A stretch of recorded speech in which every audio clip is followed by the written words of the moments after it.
Caríssimos irmãos e irmãs, louvado seja nosso Senhor Jesus Cristo, para sempre seja louvado. Bom, hoje nós damos seguimento ao nosso estudo da encíclica Rerum Novarum do grande Papa Leão XIII, não nos esquecendo que o nosso amado Beato Antônio Frederico Ozanam foi o precursor da doutrina social da Igreja, lembrando aqui a homilia da missa de beatificação do nosso Beato Antônio Frederico Ozanam, quando o próprio Papa João Paulo II diz isto. Então, prosseguindo hoje, primeiramente eu gostaria de agradecer àqueles que assistiram o primeiro vídeo, que deram o seu feedback, e convidar aqueles que não assistiram que assistam, para que não percam a linha cronológica de estudo. Bom, sem mais delongas, nós terminamos o primeiro vídeo falando sobre, ou melhor dizendo, o Papa Leão XIII falava sobre a natureza do homem, né, que difere-se dos animais por ter razão e inteligência, e nós citamos como exemplo, no que diz respeito ao direito natural à propriedade, a questão da reforma tributária no nosso país. Então, continuando ainda aquele texto, diz o Papa Leão XIII, no seu capítulo, uso comum dos bens criados e propriedade particular deles. Uma consideração mais profunda da natureza humana vai fazer sobressair melhor ainda esta verdade, ou seja, a questão da natureza humana, da distinção do homem para os animais. O homem abrange, pela sua inteligência, uma infinidade de objetos, e as coisas presentes acrescenta e prende as coisas futuras. Além disso, é senhor das suas ações, também sob direção da lei eterna e sob o governo universal da providência divina, ele é, de algum modo, vejam bem, para si a sua lei e a sua providência. É por isso que tem o direito de escolher as coisas que julgar mais aptas, não só para prover ao presente, mas ainda ao futuro.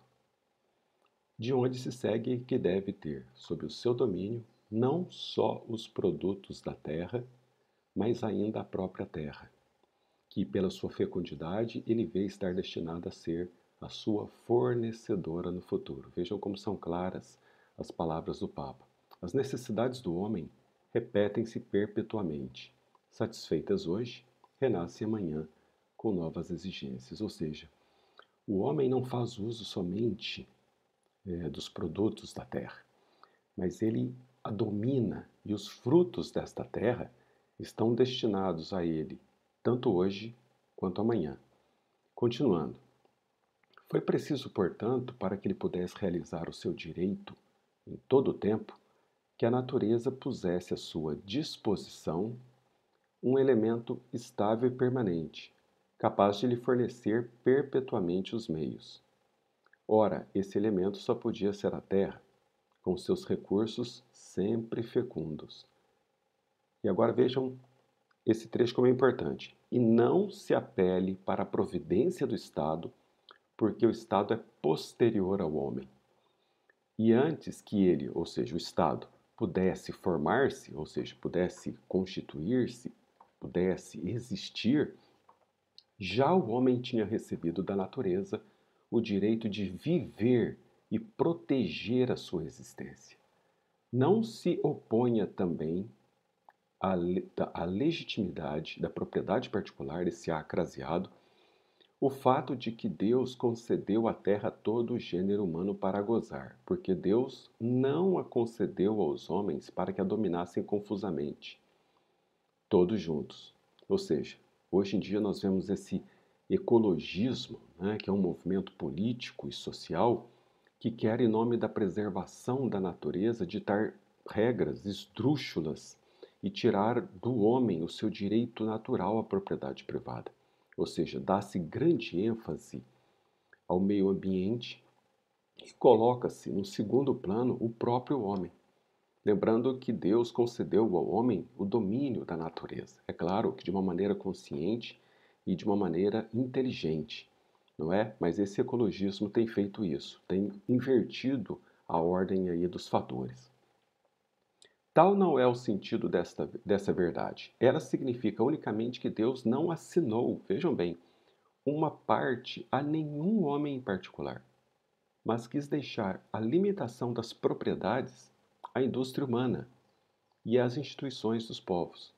Aliás, posto que dividido em propriedades particulares, a terra não deixa de servir à utilidade comum de todos, isso é óbvio, atendendo a que não há ninguém entre os mortais que não se alimente do produto dos campos. Isso é óbvio também, não é? Quem os não tem, supre-os pelo trabalho, de maneira que se pode afirmar com toda a verdade que o trabalho é o meio universal de prover as necessidades da vida, quer ele se exerça num terreno próprio, quer em alguma parte lucrativa, cuja remuneração sai apenas dos produtos múltiplos da terra, com os quais ela se comuta. Ou seja, aquela pessoa que não possui a terra, não tem terra, ela fará uso dos frutos desta terra a partir do momento que, trabalhando ele e tendo seu salário, ele adquire esses bens. Não é verdade? E continua o Papa: de tudo isto resulta, mais uma vez, que a propriedade particular é plenamente conforme à natureza. A terra, sem dúvida, fornece ao homem com abundância as coisas necessárias para a conservação da sua vida e ainda para o seu aperfeiçoamento, mas não poderia fornecê-las sem a cultura e sem os cuidados dos homens, do homem. Ora, que faz o homem consumindo os recursos do seu espírito e as forças do seu corpo em procurar esses bens na natureza? Então vejam que o homem, Deus concede ao homem esta graça de preparar a terra, de cultivar, de semear a terra, de cultivá-la, de fazer uso através do seu esforço físico e também mental, porque exige a sua inteligência, ou seja, ele emprega toda a sua inteligência para extrair da terra o seu fruto. E a partir disso ele se sustenta e pode sustentar através da venda desses produtos aqueles outros que não detêm a terra. Afinal de contas, nem todos estão aptos a cuidarem de uma terra e nós sabemos disso. Continua o Papa: aplica, para assim dizer, a si mesmo a porção da natureza corpórea que cultiva e deixa nela como que um certo cunho de sua pessoa. Olha que bonito isso.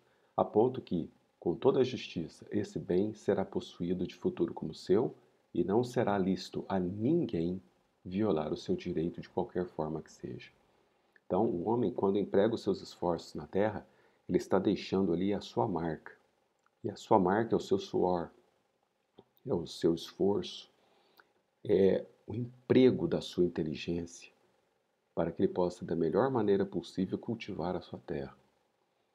Bom, agora nós entramos no item: a propriedade sancionada pelas leis humanas e divinas. Diz o Papa: a força destes raciocínios é de uma evidência tal, né? Ou seja, tudo que foi exposto até agora é de uma evidência tal, e realmente nos ficou evidente, né? O Papa, as palavras do Papa são muito claras, que chegamos a admirar como certos partidários de velhas opiniões podem ainda contradizê-los, concedendo sem dúvida ao homem particular o uso do solo e os frutos dos campos, mas, vejam bem, recusando-lhe o direito de possuir, na qualidade de proprietário, esse solo em que edificou a porção da terra que cultivou. Ou seja, o socialista, segundo o pensamento socialista, ele pode até permitir que o homem cultive a terra, mas que ele não seja o proprietário da terra. Não veem, pois, que despojam assim esse homem do fruto do seu trabalho? Porque, afinal, esse campo amaranhado, ou seja, preparado com arte pela mão do cultivador, mudou completamente a sua natureza. Vejam que bonito isso. Era selvagem, ei-lo arroteado, ou seja, desbravado, lavrado. De infecundo tornou-se um campo fértil, o que o tornou melhor. Está inerente ao solo e confunde-se de tal forma com ele que em grande parte seria impossível separá-lo. Suportaria a justiça que um indivíduo, que um estranho, viesse então a atribuir-se a esta terra banhada pelo suor de quem a cultivou? Da mesma forma que o efeito segue a causa, assim é justo que o fruto do trabalho pertença ao trabalhador. Não é verdade? Então, o pensamento socialista é tão absurdo que ele quer tirar da pessoa que se esforça, que emprega toda a sua inteligência, o fruto do seu trabalho. Ora, então é de direito que quem cultivou que colha. Bom, continuando. É, pois, com razão que a universalidade do gênero humano, sem se deixar mover pelas opiniões contrárias de um pequeno grupo, reconhece, considerando atentamente a natureza, que nas suas leis reside o primeiro fundamento da repartição dos bens e das propriedades particulares. Foi com razão que o costume de todos os séculos sancionou uma situação tão conforme à natureza humana, à natureza do homem, e à vida tranquila e pacífica das sociedades. Por seu lado, as leis civis, que recebem o seu valor quando são justas, da lei natural, confirmam esse mesmo direito e protegem-no pela força. Finalmente, a autoridade das leis divinas vem pôr-lhe o seu selo, proibindo sob pena gravíssima, vejam bem, até mesmo o desejo do que pertence aos outros. Abre aspas aqui para Deuteronômio capítulo 5, versículo 21. Não desejarás a mulher do teu próximo, nem a sua casa, nem o seu campo, nem o seu boi, nem a sua serva, nem o seu jumento, nem coisa alguma que lhe pertence. Ou seja, essa questão do direito à propriedade, o direito natural à propriedade, está dentro da lei de Deus, não é? Está dentro, ou melhor dizendo, está dentro do direito natural, mas nós fazemos essa correlação com a lei de Deus quando diz que você não deve desejar a terra do outro. Ou seja, e no caso não é uma pessoa desejando o objeto de outrem, mas sim um Estado, através de uma ideologia marxista, socialista, seja lá como for, de desejar a propriedade privada de um indivíduo. O coletivo não pode sobressair sobre o indivíduo. Bom, e agora nós entramos num tema bem delicado que tem como título a família e o Estado. Vejam a importância desse parágrafo. Entretanto, esses direitos que são inatos, ou seja, que nascem com o homem a cada homem considerado isoladamente, nós estamos falando até agora do homem, a sua relação com a sua propriedade, a questão da proteção deste homem e a sua propriedade, nós estamos dentro de um universo. Agora nós vamos expandir esse universo. Considerado isoladamente, o homem considerado isoladamente, apresentam-se mais rigorosos ainda, ou seja, isso tem uma expansão mais rigorosa ainda quando se consideram nas suas relações e na sua conexão com os deveres da vida doméstica. Ou seja, o homem, até então nós tínhamos toda uma proteção a este homem, mas esta proteção aumenta a partir do momento que o homem constitui uma família. Ninguém põe em dúvida que na relação, na escolha de um gênero de vida, seja lícito cada um seguir o conselho de Jesus Cristo sobre a virgindade ou contrair um laço conjugal. Nenhuma lei humana poderia apagar de qualquer forma o direito natural e primordial de todo homem ao casamento, nem circunscrever o fim principal para que ele foi estabelecido desde a origem: crescei e multiplicai-vos. Eis, pois, a família, isto é, agora a importância desta palavra, a sociedade doméstica.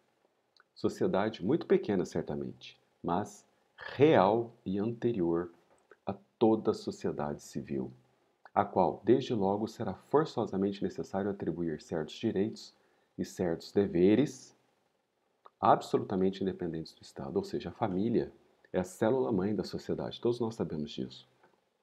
Por isso que hoje, ou melhor dizendo, desde sempre o marxismo, o socialismo, eles sempre quiseram destruir a família. E hoje nós vemos essa ação demoníaca ainda em progresso. Então, a sociedade, a família é a célula-mãe da sociedade. Ela precede o Estado, ela precede a sociedade civil. É ali, aquela pequena sociedade doméstica, que começa toda uma sociedade maior. Assim, este direito de propriedade, que nós, em nome da natureza, reivindicamos para o indivíduo, é preciso agora transferi-lo para o homem constituído chefe de família. Então, nós estamos expandindo o nosso universo do direito à propriedade. Isto não basta. Passando para a sociedade doméstica, este direito adquire aí tanto maior força quanto mais extensão lá recebe a pessoa humana. O homem não mais está só, ele está unido à mulher, não é? Ele vai constituir uma família, e eles terão filhos, e portanto cabe ao homem zelar pela vida da sua esposa e de seus filhos. A sua responsabilidade vai aumentar, não é? Em contrapartida, o direito à propriedade vai se tornar muito maior. Afinal, o chefe da família ele precisa, através dos frutos da terra que ele cultivou, sustentar sua esposa e seus filhos. Então, nós estamos expandindo esse direito agora. Diz o Papa Leão XIII, a natureza não impõe somente ao pai de família o dever sagrado, vejam bem, o dever sagrado de alimentar e sustentar seus filhos. Vai muito mais longe. Como os filhos refletem, vejam que bonito isso, como os filhos refletem a fisionomia de seu pai e são uma espécie de prolongamento de sua pessoa, ou seja, as gerações, né, que se perpetuam, a natureza inspira-lhe o cuidado do seu futuro e a criação de um patrimônio que os ajude a defender-se na perigosa jornada da vida contra todas as surpresas da má fortuna. Mas este patrimônio poderá ele criá-lo sem aquisição e a posse de bens permanentes e produtivos que possam transmitir-lhes por via de herança? É impossível, não é? Então, continua o Papa, assim como a sociedade civil, a família, conforme atrás dissemos, é uma sociedade propriamente dita, com a sua autoridade e o seu governo paterno. É por isso que sempre, indubitavelmente na esfera que lhe determina o seu fim imediato, ela goza, para a escolha e uso de tudo o que exigem a sua conservação e o exercício de uma justa independência, de direitos, pelo menos, iguais ao da sociedade civil. Pelo menos iguais, dizemos nós, porque a sociedade doméstica tem sobre a sociedade civil uma prioridade lógica e uma prioridade real,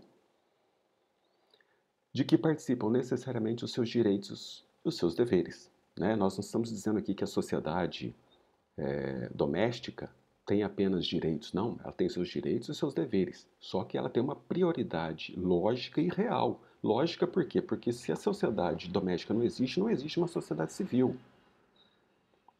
Que é uma prioridade real, porque é ali que começa o exercício dos direitos e deveres da sociedade, correto? E se os indivíduos e as famílias entrando na sociedade, nela achassem, em vez de apoio, um obstáculo, em vez de proteção, uma diminuição dos seus direitos, dentro de pouco a sociedade seria mais para se evitar do que para se procurar. Óbvio, né? E o que aconteceria? A sociedade civil iria colapsar. Continuando, querer, pois, que o poder civil invada, vejam bem as palavras, invada arbitrariamente o santuário da família é um erro grave e funesto. Ou seja, é perigosíssimo. Né? Certamente, se existe em algum lugar uma família que se encontre numa situação desesperada e que faça esforços vãos para sair dela, é justo que em tais extremos, vejam bem, que em tais extremos o poder público venha em seu auxílio, porque cada família é um membro da sociedade. Da mesma forma, se existe um lar doméstico que seja teatro de graves violações de direitos mútuos, que o poder público intervenha para restituir a cada um os seus direitos. Ou seja, se numa família, um pai, uma mãe, ou os filhos se encontram numa situação onde corra risco, onde a sua integridade física e mental corra risco, aí sim o Estado pode intervir.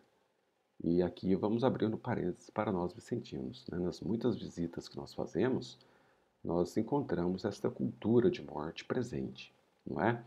Nós encontramos famílias que correm risco, né? Ou é a mãe, ou são os filhos, ou é o pai. E aí sim cabe ao Estado intervir para que essa família, para que os outros membros da família tenham os seus direitos, o seu direito à vida assegurado, o seu direito à liberdade assegurado, ok? Mas veja o que o Papa diz: não é isto usurpar as atribuições dos cidadãos, mas fortalecer os seus direitos, protegê-los e defendê-los como convém.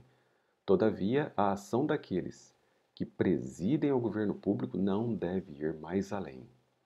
A natureza proíbe-lhes ultrapassar esses limites. A autoridade paterna não pode ser abolida nem absorvida pelo Estado, porque ela tem uma origem comum com a vida humana. Abre aspas. Os filhos são alguma coisa de seu pai. São, de certa forma, uma extensão de sua pessoa. E para falar com justiça, não é imediatamente por si que eles se agregam e se incorporam na sociedade civil. Isso é óbvio, né? Os filhos crescem dentro de uma sociedade doméstica, dentro de um lar. E não é, eles não vão se agregar imediatamente à sociedade civil. Eles não vão se incorporar imediatamente à sociedade civil, não. Eles vão se incorporar à sua família doméstica. E aí sim, num determinado tempo, quando adquirem maioridade, vão se integrar à sociedade civil. Porque os filhos são naturalmente alguma coisa de seu pai, devem ficar sob a tutela dos pais até que tenham adquirido o livre-arbítrio. E hoje em dia nós vemos, não é? Tantas notícias falando sobre estados que querem educar os filhos conforme a sua vontade, não é?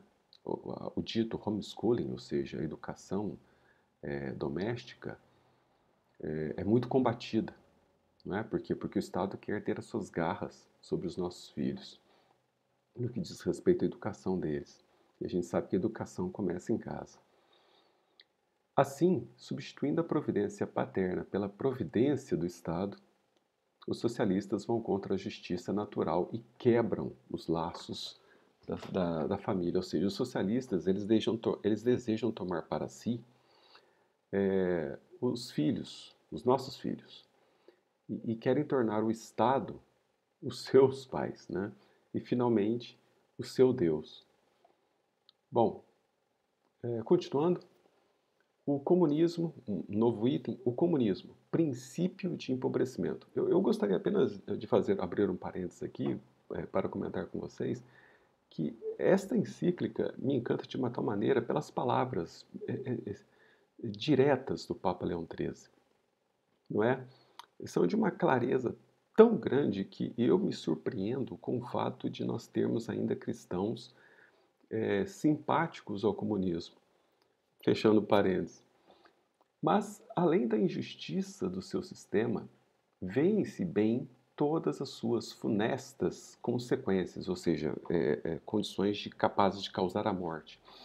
A perturbação em todas as classes da sociedade, uma odiosa e insuportável servidão para todos os cidadãos, porta aberta a todas as invejas, a todos os descontentamentos, a todas as discórdias.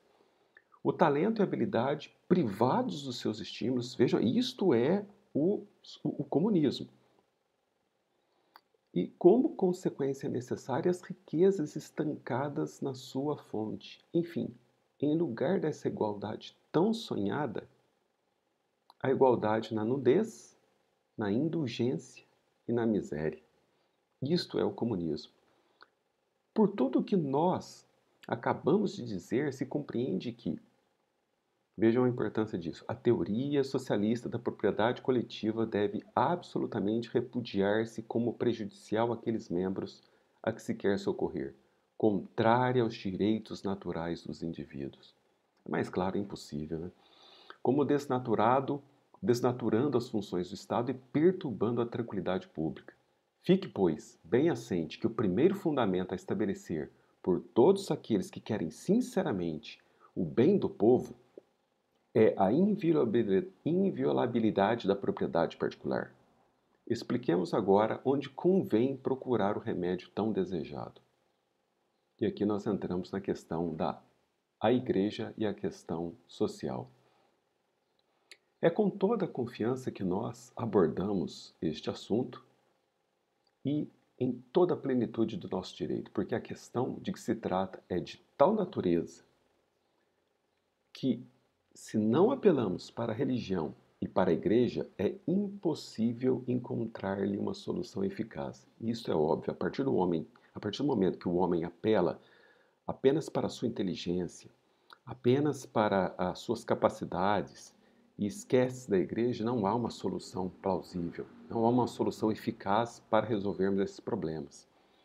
E vejam bem, eu já disse isso, mas eu preciso repetir. Mesmo se o socialismo utópico, ou seja, idealizado por eles, tivesse sucesso, ou seja, distribuição de terra para todos, com os frutos da terra distribuídos assim igualitariamente a todos, ainda assim eles incorreriam num erro gravíssimo. E qual é?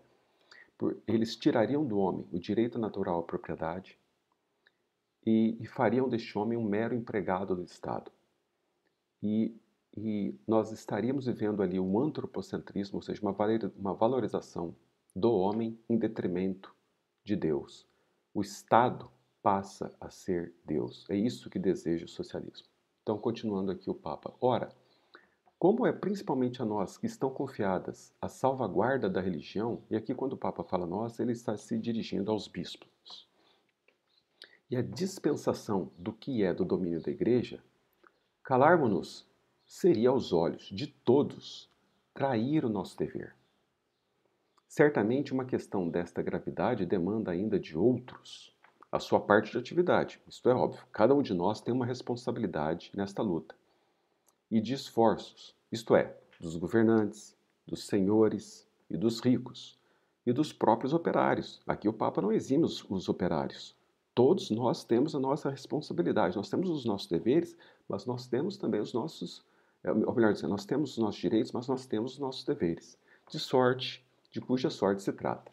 Mas o que nós afirmamos, sem hesitação, é a inanidade, ou seja, a falta de serventia da sua ação fora da igreja. Ou seja, todos nós devemos nos unir dentro, sob orientação da Santa Mãe Igreja. E a igreja, efetivamente, que áurea, ou seja, que tira do evangelho doutrinas capazes de pôr termo ao conflito, ou ao menos de o suavizar, expurgando de tudo que ele tenha de severo e áspero, a igreja que não se contenta em esclarecer o espírito de seus ensinos, mas também se esforça em regular de harmonia com eles a vida e os costumes de cada um, a igreja, aqui o Papa vai fazendo várias citações, a igreja que por uma multidão de instituições eminentemente benéficas, e aqui a gente pode citar asilos, creches, orfanatos, hospitais, tende a melhorar a sorte das classes dos pobres.